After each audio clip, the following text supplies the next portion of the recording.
আজ আমার ইচ্ছে হলো একটু অন্যরকমভাবে ডিম ভাজাটা করে খাবো। তো ইচ্ছা হলো তো খেতেই তো হবে, তাই 3টে ডিম নিয়ে নিলাম। আর তার সাথে নিয়ে নিলাম 2টো টমেটো, একটা পেঁয়াজ, 3-4টে লঙ্কা।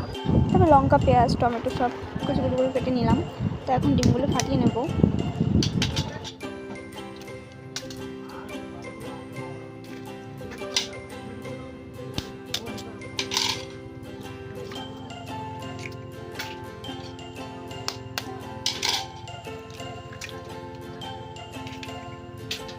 তো আমার ডিম ফাটানো হয়ে গেছে। এখন আমি একটু চামচ দিয়ে ভালোভাবে এটা মিক্স করে নেবো যাতে এটা ভালোভাবে মিশে যায়।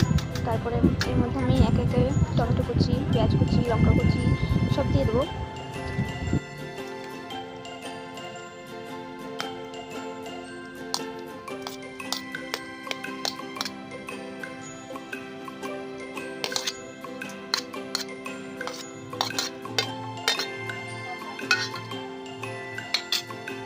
তো তোমরা দেখতেই পেলে আমি এক এক করে সব কিছু দিয়ে দিলাম। এবার আমি দিয়ে দিলাম সামান্য পরিমাণ লবণ। তারপরে লবণটা দেওয়ার পরে সব কিছু আবার ভালোভাবে মিশিয়ে নেবো একটু, যাতে লবণটা ভালোভাবে মিশে যায় সব কিছুর সাথে।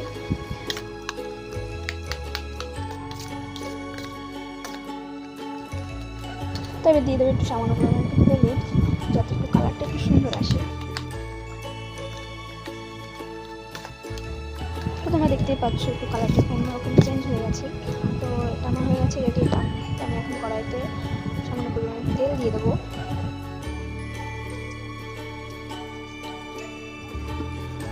তো তারপর তেলটা গরম হয়ে গেলে নাড়াচাড়া দিয়ে আমি তেলটা দিয়ে দেবো।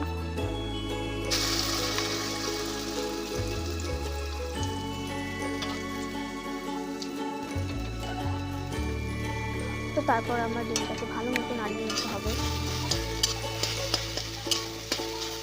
ভালোভাবে নাড়াতে হবে যাতে পুরো একবার চুমু হয়ে যায়, চুমু টাইপের। অনেকক্ষণ ধরে নাড়তে হয়। তোমরা দেখতেই পাচ্ছ আমি নেড়েই যাচ্ছি।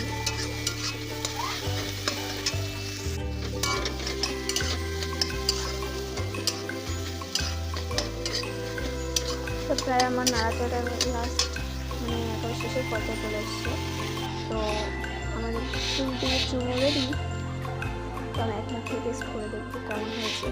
আশা করি ভালোই হবে। তো তোমরা চাইলেও এরকমভাবে বানিয়ে নিতে পারো। তো আজকে ভিডিওটা এই পর্যন্ত। তোমাদের যদি ভালো লেগে থাকে তাহলে অবশ্যই লাইক, কমেন্ট, শেয়ার, সাবস্ক্রাইব করে দিও। বাই।